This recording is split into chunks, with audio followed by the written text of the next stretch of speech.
So today we are going to take a deep dive into a bunch of different rust removing soak products. So in this video, I have Oil Eater Overnight Rust Remover, CRC Evapo-Rust WD40 Rust Remover Soak, POR15 Rust Remover, Rustoleum Rust Dissolver, Rust Cutter. How do those compare against concrete and metal prep that you can get at a hardware store? Finally, we have Eastwood Rust Dissolver, and at the end here, I have muriatic acid. So what we're gonna do is we're gonna take a look at how each one of these products compare to one another and what ultimately works the best for removing rust.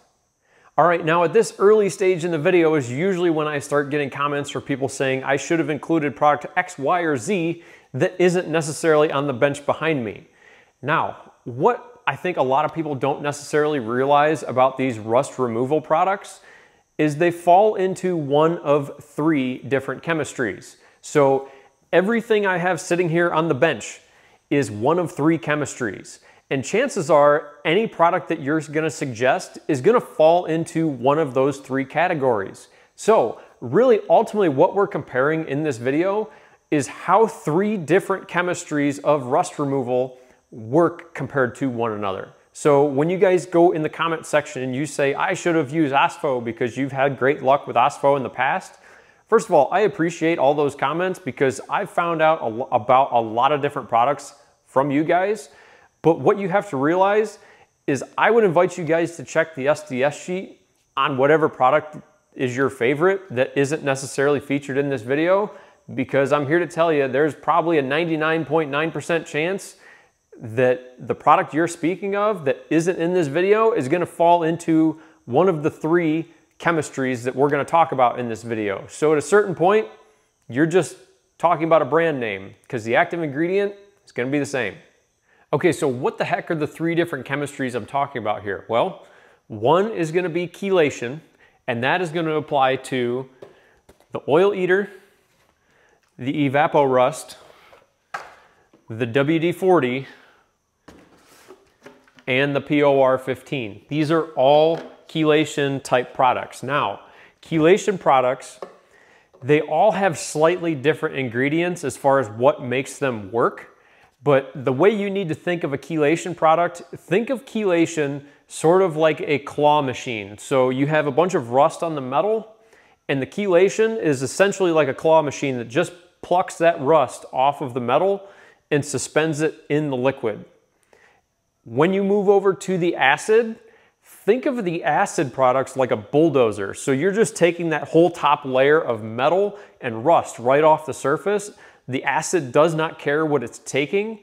The chelation products are much more gentle and they're a little bit smarter, if you will, versus some of these acid products. The other nice thing about the chelation products is because they're primarily water, well, they're a lot less hazardous than what the acid products are.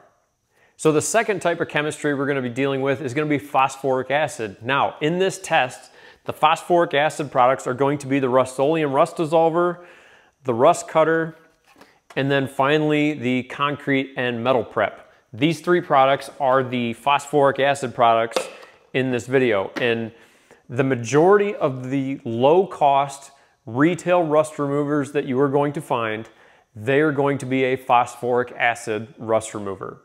The chelation rust removers are going to be typically the higher priced of the three, but again, you're paying a premium price because it's a little bit more gentle to the metal and to the environment. The third type is going to be hydrochloric acid. So hydrochloric acid is by far and away the most hazardous of the three. And the two products in this video that are hydrochloric acid are going to be the Rustoleum Rust Dissolver and the Clean Strip muriatic acid. So those two products are the hydrochloric acid products. Those are the three different chemistries in this video. So now that you have a basic understanding of the three different chemistries, well, let's see how the heck they work. So I've got everything laid out here on the bench, and I just kind of want to go through these one by one real quick just to give you guys some sort of idea of what the heck each one of these parts look like. So like the Oil Eater, it's getting this axe head. The Oil Eater is the only one in this test that is a concentrate. So you can dilute the Oil Eater with, I think it's 64 ounces of water in addition to what comes in that container. It makes up to a gallon total with the concentrate and the water to equal what you get with Evapo-Rust and WD-40. The difference is this is quite a bit cheaper. I think this is like 10 or 12 bucks and these are close to 30. So pick your poison, as they say. We'll see if there's any difference in performance. So this one is going to be the Evapo-Rust, and what I'm going to do is I'm going to try and set these in this container in such a way that you guys will be able to see like a 50-50, hopefully. This one's going to be the WD-40, and then we move on to the phosphoric acid products. So this one's going to be the Rustoleum, the POR15, the Rust Cutter,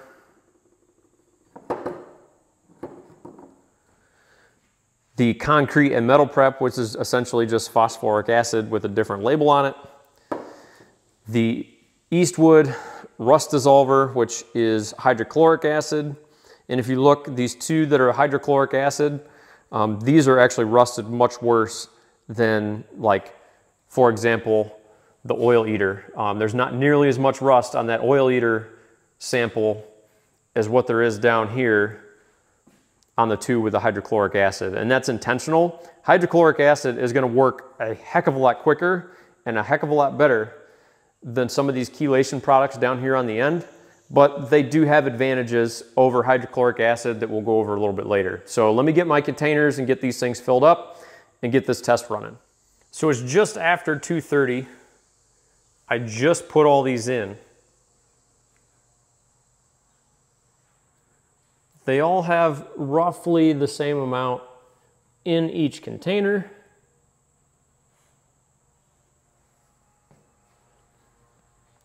And we're going to let these sit and see how long it takes to dissolve this rust.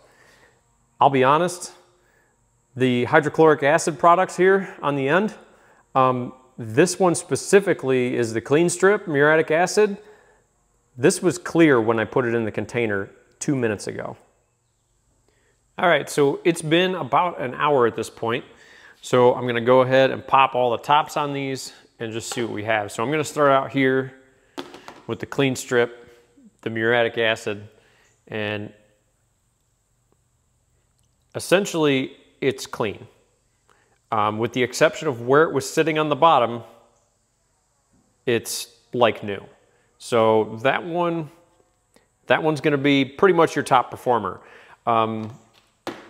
Next one here is going to be the Eastwood. Now these are the same chemistry, but I'm sure there are slight differences in the formula. And you can see it is working, it is doing something, but I think the rust on this piece was simply worse than what that one was. But at any rate, it is making progress. You know, the color of the liquid in the container isn't nearly the same as what it was when I first put it in there. Next one is going to be the concrete, etch, and metal prep. So this is largely phosphoric acid. A lot of foam on that one, but hopefully you can see there. Let me wipe some of this back.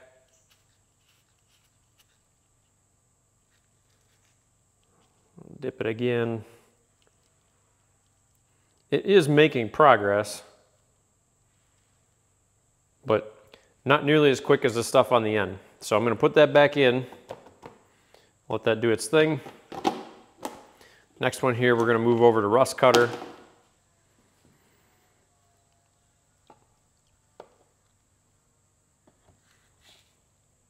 You can see there, kind of the same thing. It's making progress, but I wouldn't call it clean yet. So I'm going to put that back in. Give that a couple more hours before I check it. The POR15, I see no changes after an hour, so we'll put that back in to soak some more. This one here, the Rustoleum. Rustoleum's done.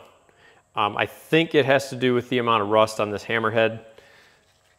But at any rate, what I'm going to do at this point is I'm going to pull this, and I may try and soak this other side in, you know, the Rust Cutter or the concrete and metal prep, just to try and see, is there a difference with this Rustoleum formula, or is it simply a function of, you know, the hammer not having quite as much rust on it. So we'll set this off to the side, put the cover back on that.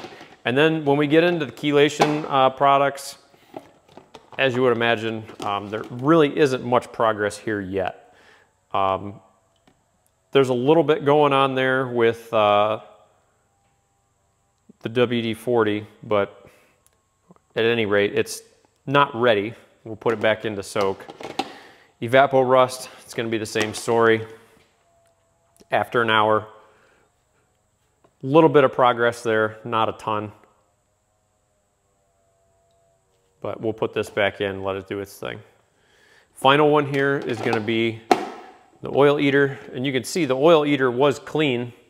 You know, that was clear because I mixed this with water, and it is making progress, but this was also the part with the least amount of rust on it to start with. So if you guys are looking for the absolute fastest rust remover, it's going to come no surprise. The harshest chemical, the muriatic acid, clean the rust the quickest.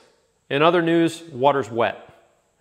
Okay, so while those are over there doing their thing, I want to talk about these chelation products for a second, because if you look, these chelation products that you buy off the shelf, they're going to cost you about $30 a gallon. And frankly, in my personal opinion, for what you're getting, that is absolutely outrageous. These formulas are like 98% water with a little bit of special sauce sprinkled in, and the profit margin on this stuff has to be ridiculous. So with all that in mind, I'm also going to show you guys how to create your own chelation style rust remover at home with stuff that you can buy online.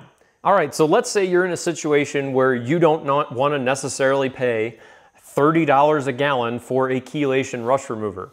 Well, turns out you can actually make this stuff yourself at home for fairly cheap. Believe it or not, I can make this stuff myself for about $3 a gallon. So it is 10 times cheaper than something like Evapo-Rust that you're gonna buy off the shelf.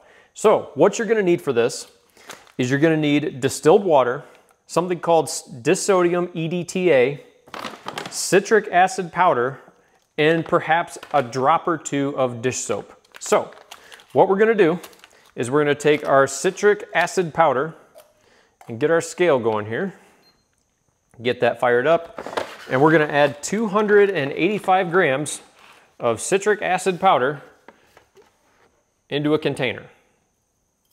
Now, once you have your citric acid powder in a container, you're gonna take your disodium EDTA and you're gonna add roughly 38 grams into that same container.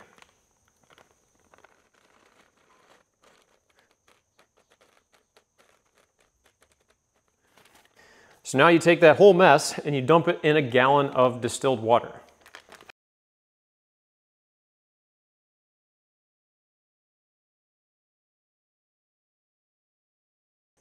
Once you have all that mixed in, shake up your jug thoroughly.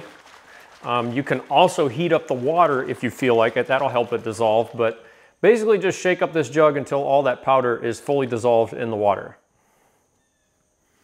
So here, a little before on this splitting wedge. Fresh container and my homemade rust remover.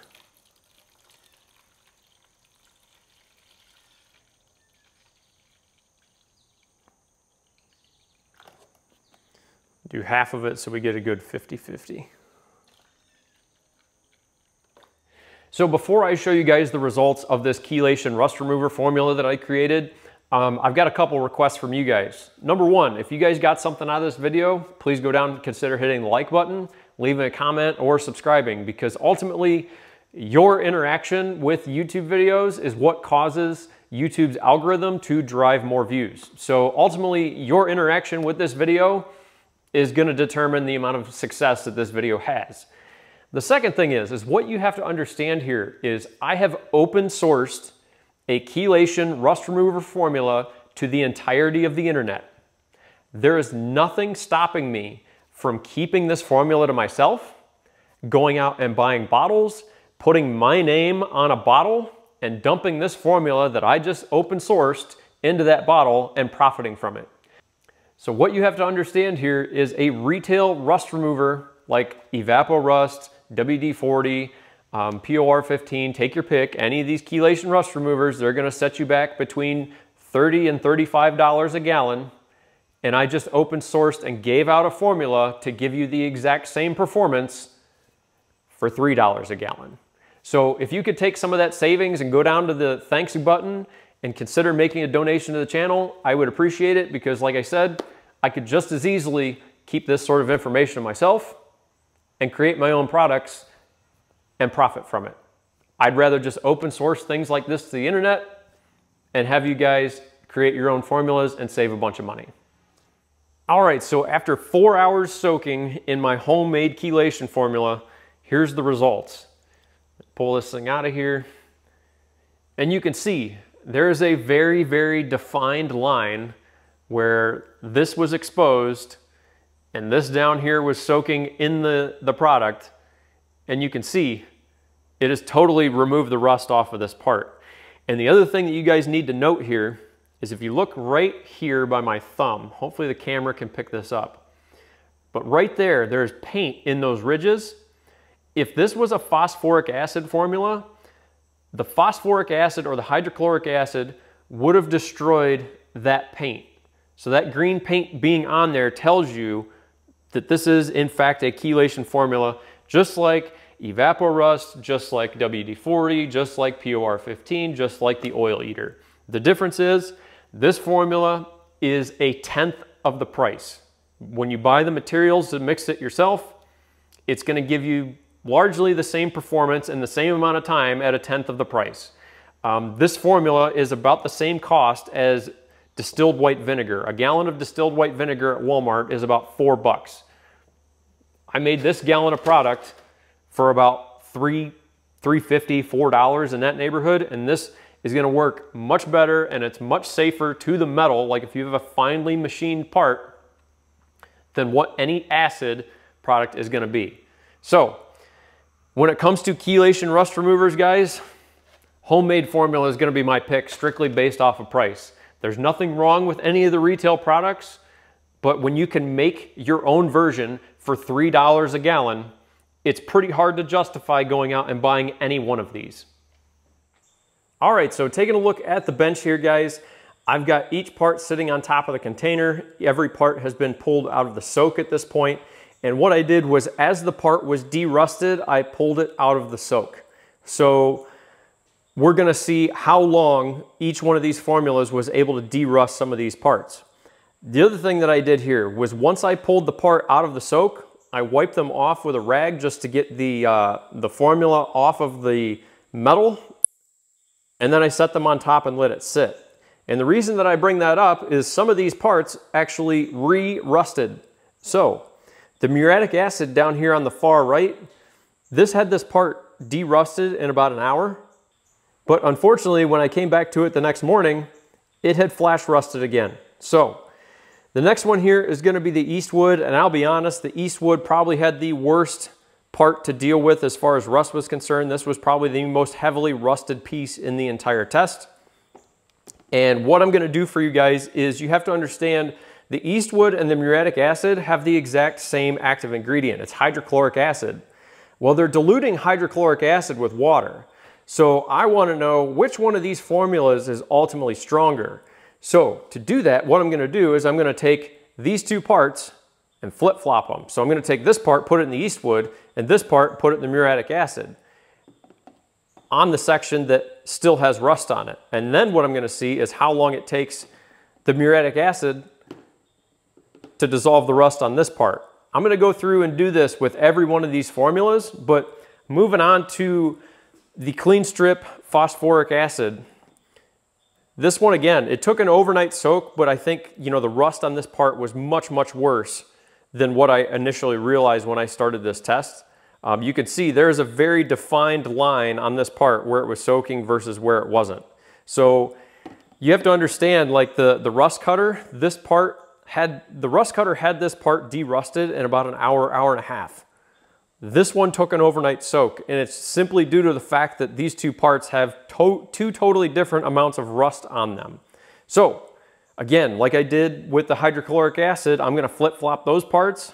I'm also gonna flip-flop these and see what the difference in performance is between these two formulas. Because again, they're diluting phosphoric acid with water in each one of these formulas, and the less water that they use, the stronger the formula is gonna be.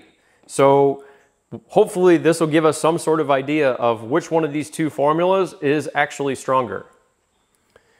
The next one that's phosphoric acid is the Rustoleum, and the Rustoleum actually derusted this part super, super quick. I think it's simply because, again, you know, the amount of rust on this hammer isn't nearly the amount of rust that was on this splitting wedge or this hammer, whatever you want to call it. So I'm going to flip-flop some of these. Moving on to the chelation products, what you need to know is largely, performance-wise, guys, they're all the same. The CRC, the WD40, I think any variance that you're going to see in the performance between these two is simply going to be related to the amount of rust that is on the part that you're dealing with. The POR15, kind of the same thing. The POR15 probably was a little bit more heavily rusted than what some of these other products are down here on the end, and because of that, it took a little bit longer soak. I don't necessarily think it's an issue with the POR15 formula. I think it's just a variance in the amount of rust on some of my pieces. The only thing I will say is the oil eater product down here on the end.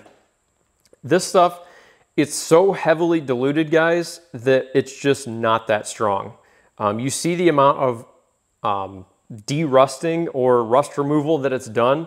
This is after an overnight soak. And when you compare that to Evapo-Rust or some of these other products here, yeah, it's not really in the same ballpark.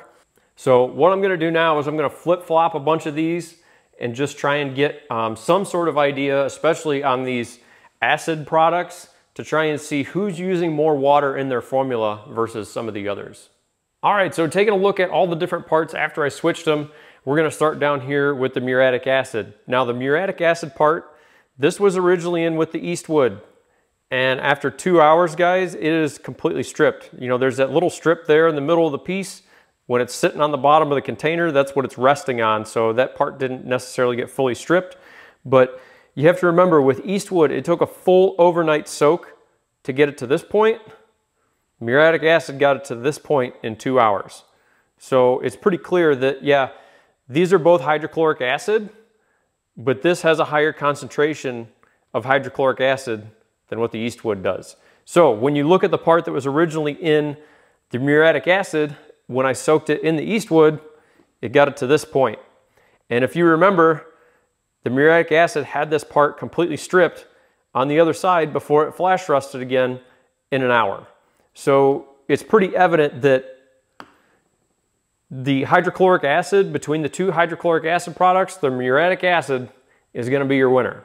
It's also going to require the most PPE, but it is quite a bit less expensive than the Eastwood product. And like I said, it's the same active ingredient. So moving over to these two phosphoric acid products here, the concrete and metal prep and the rust cutter. So starting out over here with the rust cutter, you can see there, that piece, this is after 2 hours. That is where the rust cutter got it to. It took a full overnight soak with the concrete and metal prep to get it to this point. So it's pretty evident here that the rust cutter is a much higher concentration of acid. At any rate, it works much better than what the clean strip concrete metal prep does.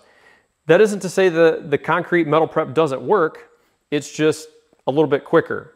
So yes, it was able to strip the axe or the splitting maul, but this took about 2 hours to do, and the rust cutter did it in about an hour. Now the POR15 got the axe from the oil eater. So if you look here, this has a full overnight soak on oil eater. This has a 2 hour soak on POR15. So as far as a chelation product, the POR15 is going to be much better than what the oil eater is diluted at its maximum dilution possible. So this 132-ounce container, they say you can add, I believe it's 3 additional quarts of water on top of that. I use distilled water. And when I put the POR15 part in with the oil eater after 2 hours, you can't tell that it's even done anything. So that's pretty definitive, guys, between the oil eater and the POR15. The POR15 is gonna be your best bet. Honestly, looking at some of these other results here, I swapped the Evapo-Rust and the WD40 parts, and guys, they're identical. As far as performance between the WD40 and the Evapo-Rust, I see no difference between these two formulas as far as their performance is concerned. The Evapo-Rust had this part stripped in about 2 hours, and well, WD-40 got the other half of it done in about 2 hours as well. So when it comes to the WD-40 and the Evapo-Rust, simply buy whatever's cheaper.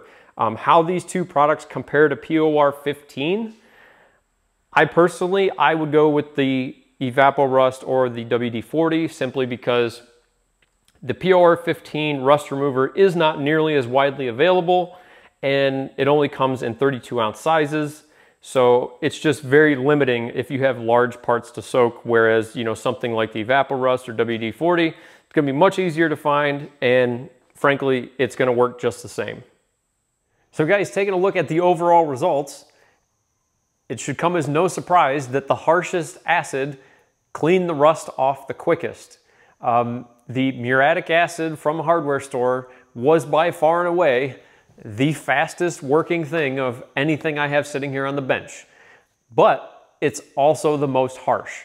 I have flash rusted my bench because the gas that comes off of hydrochloric acid causes rust on other metals in the area if the area isn't well ventilated.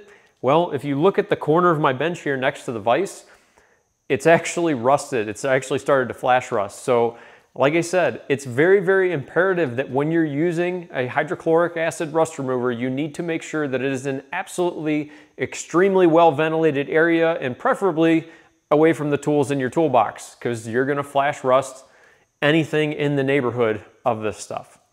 So the next one we're gonna talk about here is gonna be my personal favorite, and that is gonna be the phosphoric acid rust removers. Guys, the phosphoric acid rust removers tend to have a reasonable price point. The PPE that you need is a little bit less than what you need for hydrochloric acid, and they will largely get you to the exact same place, albeit, you know, a little bit slower than what hydrochloric acid is. They'll get you to the exact same place. And the nice thing is the phosphoric acid is a great prep for paint. So any sort of rusty metal that you're looking to paint, generally, if you go out and look at a good quality rust converter, it's gonna be phosphoric acid. There are exceptions to that rule, and I'll put a card up in the corner to a video that I shot about 3 years ago on rust converters, and that is sort of when I found out how well phosphoric acid works at dissolving rust. The one major downside, in my opinion, to a phosphoric acid rust remover is simply the amount of marketing and crap that goes along with these type of products, because everybody's looking for some sort of separation to separate themselves from the other manufacturers. And the fact of the matter is, the higher the concentration of acid in the formula, the better the formula works. That's really about it. So the more water that you put in the formula to cheapen the cost, the lower the performance of the product, or the lower the speed of the product, I should say. You will get to the exact same point. It's just gonna take you longer to get there. You know, the other thing worth mentioning is the price point on some of these phosphoric acid products is all over the place. And probably the best example of this is gonna be Croyle. Croyle, the manufacturer of Croyle penetrant, makes a phosphoric acid rust dissolver. The Croyle phosphoric acid rust dissolver is over $100 a gallon. Just be mindful when you're shopping for a phosphoric acid rust converter, just because it says Croyle or some fancy brand name on it and they're charging a big price for it, check the SDS sheet, because chances are the performance is gonna be pretty darn similar.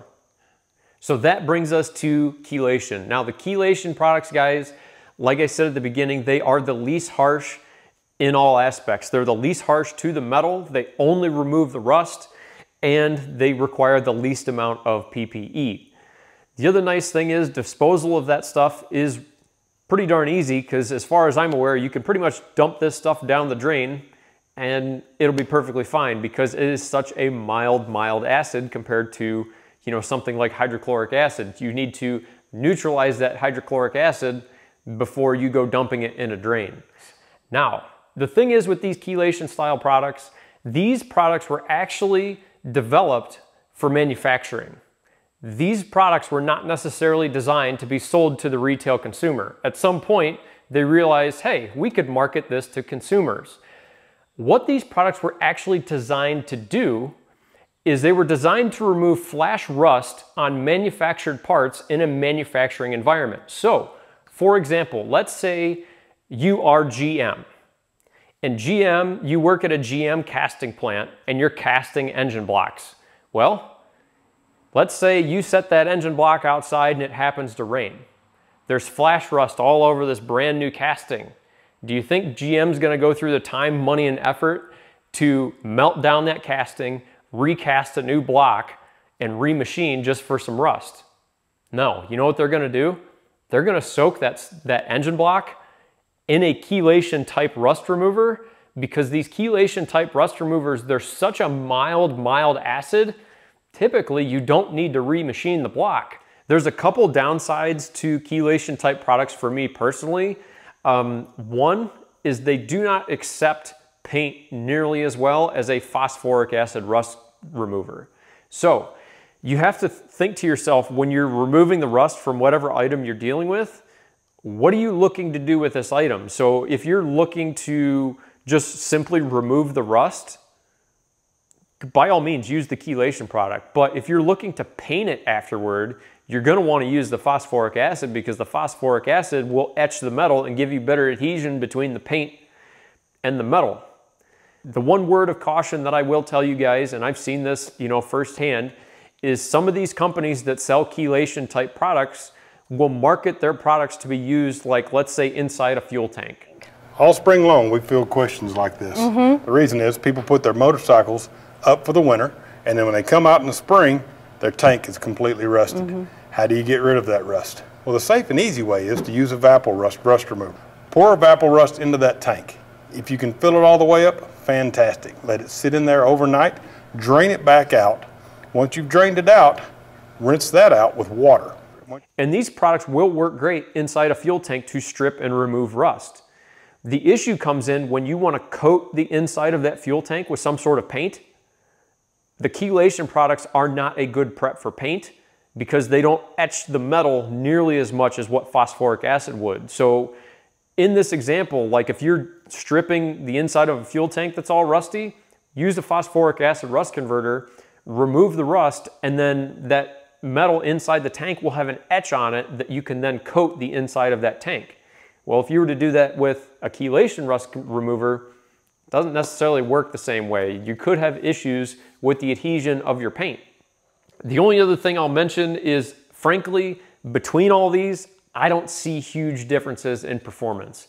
To me, it's gonna be a situation where buy whatever one is cheapest, because even like the POR15 worked perfectly fine. The only thing is, it's gonna come down to the price and the availability of it overall. Now, if you guys are interested in a chelation type rust remover that you can make yourself for about $3 a gallon, I'll put the ingredient list down below and the ratios and stuff of what you need to create your own rust remover that I showed you a little bit earlier on in the video, if you guys are interested. Guys, I will have links in the description to all the different products that I showed you guys in this video. As always, guys, if you guys like the video, hit like. If you want to see more content, go down and hit subscribe. Thanks for watching, guys.